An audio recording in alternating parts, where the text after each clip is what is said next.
পাশের বাসায় যুবতী অন্ধ মেয়েটাকে দেখে কেমন জানি মনের ভিতরে একটু লোভ জেগে গেল। যেমন করেই হোক না কেন এক রাতের জন্য ওকে আমার চাই। এত সুন্দর মেয়ে আমি কখনোই দেখি নাই। মাত্র 3 দিন হয়েছে ওরা এখানে আসছে।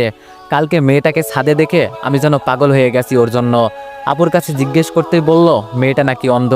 এত সুন্দর একটা মেয়ে নাকি অন্ধ, চিন্তা করা যায়। তবে আমার জন্য বেশ ভালোই হয়েছে। মেয়েটার বয়স এত বেশি হবে না, এই তো মনে হয় 15 কি 16। তবে চিন্তার বিষয় ওকে কিভাবে কাছে পাওয়া যায়। আমার জন্য তো বেশ সুবিধাই হয়েছে।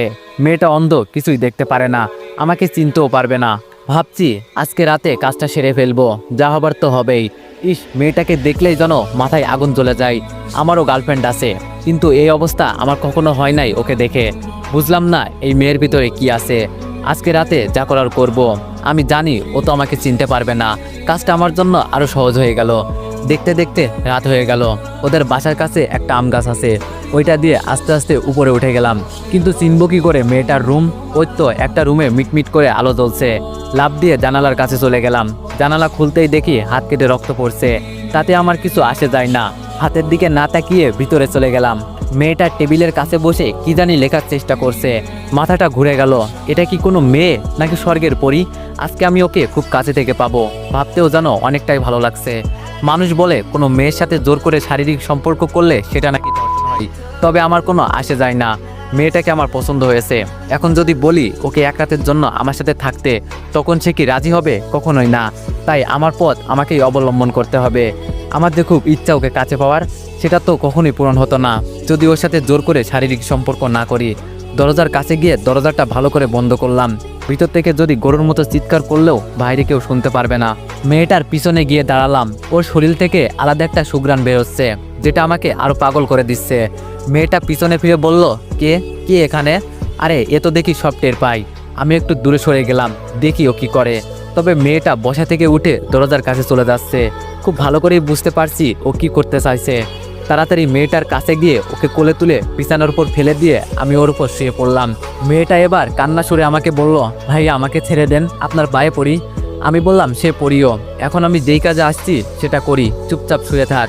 মেয়েটা এবার চোখের পানি ছেড়ে দিয়ে ছটফট করতে করতে বলল, আপনি আমার ধর্মের ভাই লাগেন, আমাকে ছেড়ে দেন, আমি একটা অন্ধ মেয়ে, আমার এত বড় সর্বনাশ করবেন না।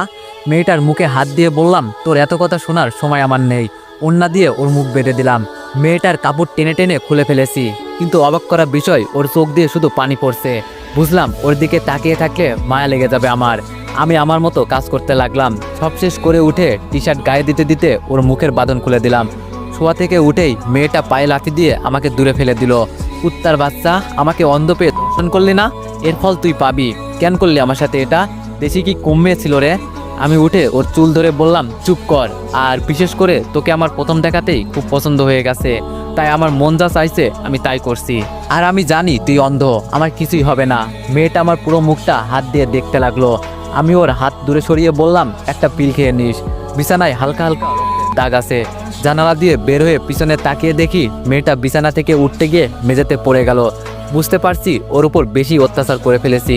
তবে যাই হোক, আমার মনের আশা তো আজকে পূরণ হয়েছে। আস্তে আস্তে জানালা দিয়ে রুমে আমার প্রবেশ করলাম। এত এত খুশি লাগছে আজকে বলার বাইরে। যা চেয়েছি তাই পেয়েছি। বক্সেরে দুমদাম নাচতে শুরু করলাম। মনের খুশি যেন ধরে রাখতে পারছি না। আমি যখন এই মেয়েটাকে কাছে চাইবো তখনই পাবো। ইস, কি যে ভালো লাগছে। আমার দেখা প্রথম কোনো সুন্দরী মেয়ের সাথে আজকে শারীরিক সম্পর্ক করলাম। আহা, কি আনন্দ আকাশে বাতাসে। হঠাৎ শুনি কে জানি দরজায় টুকু দিয়ে ডাকছে। আমি গিয়ে দরজা খুলতে ঠাস ঠাস করে 2টা চড় পড়লো আমার গালে। তাকিয়ে দেখি আমার বড় বোন। আমি আপুর দিকে হাসি দিয়ে তাকিয়ে বললাম, আপু আজকে আমি অনেক অনেক খুশি। আপু রাগী দৃষ্টিতে তাকিয়ে বলল, এই মাঝরাতে তোর নাচার সময় আমরা কি তোর জন্য ঘুমাতেও পারবো না একটুও? আমি বললাম, চেয়ে পরে ঘুমিয়ে নিস, আগে আমার সাথে নাচ। আমি আপুর হাত ধরে নাচাতে লাগলাম। ওই যে নাগিন গানে, ছেলেরা এই গানে খুব নাচতে পারে। রুমে পড়ে থাকা লাঠিরা দিয়ে আপু ইচ্ছে মতো আমাকে মারতে লাগলো। একটু পর আম্মু আব্বু সব ভাইয়া রুমে চলে আসলো। আমি আম্মুর কাছে গিয়ে দাঁড়িয়ে বললাম, তোমার মেয়ে আমাকে মারছে, দেখছো আম্মু? আপু আমার দিকে তেড়ে এসে বলল, তোরে মারবো না তো কি আদর করব? জানো আম্মু তোমার ছেলে কি করেছে? এই মাঝরাতে বক্সে গান ছেড়ে নাচানাচি করছে, তাও আবার আমাকে বলে নাচতে। বাবা রাগী দৃষ্টিতে তাকিয়ে বলল, কিরে দীপু, মাঝরাতে এটা কি শুরু করলি? আম্মু বলল, বাবা কি হয়েছে হঠাৎ তোর? আমি খুশি মনে বললাম, আম্মু আজকে আমি অনেক খুশি, যা চেয়েছি তাই পেয়েছি। ভাইয়া আমার দিকে তাকিয়ে বলল, দেখ দীপু, এই মাঝরাতে আমরা কেউ তোর নাটক দেখতে আসি নাই, যা গিয়ে ঘুমা, এই খুশিতে আত্মরা হলে হবে না, সকালে এই খুশি প্রকাশ করিস। আমি আপুর দিকে তাকিয়ে বললাম, ডাইনি কথাকার, দেখে নিব তোরে। আপু বলল, তবে রে। আমি আম্মুর থেকে সরে গিয়ে বললাম, আয় দেখি সাহস থাকলে। বাবা ধমক দিয়ে বলল, এই তোরা যার যার রুমে যা, আর দীপু চুপচাপ ঘুমা গিয়ে। আমি মাথা নিচু করে বললাম, সবাই চলে গেলে শুধু আপু দাঁড়িয়ে আছে। আমি বললাম, আপু চল না একটু ড্যান্স করি। আপু চোখ লাল করে চলে গেল।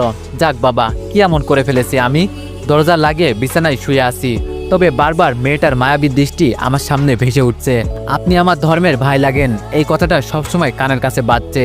আমি কি কোনো ভুল করেছি? আরে না না, আমি আবার কি ভুল করব? ও তো অন্ধ একটা মেয়ে, আমার আবার কি করবে? যখন মন চাইবে ওকে ব্যবহার করব।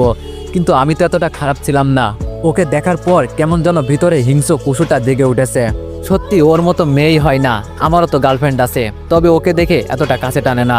ওর সাথে কখনো এসব করি নাই, আজকে প্রথম এই মেয়ের সাথে। ওকে কালকে দেখার পর থেকে ভিতরে কেমন কেমন জানি চলছিল। মন চাইছে যেন মেয়েটার ভিতরে ঢুকে যাই। ইস কি সুন্দর মেয়ে, মাথায় এখনো আগুন জ্বলছে। হঠাৎ বাইরে কিসের জানি শব্দ হলো। দরজা খুলতেই পাশের বাসার চিৎকার চেঁচামেচির আওয়াজ শুনতে পারলাম। হয়তো জেনে গেছে যে ওর মেয়ের সাথে কেউ শারীরিক সম্পর্ক করেছে। তবে আমার কি, আমার কাজ আমি সেরে ফেলেছি। হঠাৎ পিছন থেকে আপু বলল, কি হয়েছে রে দীপু? এইসব কান্না চিৎকার চেঁচামেচির আওয়াজ কোথা থেকে আসছে? তো এভরিওয়ান, গল্পটি যদি ভালো লেগে থাকে তাহলে সবাই একটু বেশি বেশি কপি লিঙ্ক করে দিও, আর সবাই নেক্সট পার্টের জন্য একটু কমেন্ট করে দিও। ধন্যবাদ।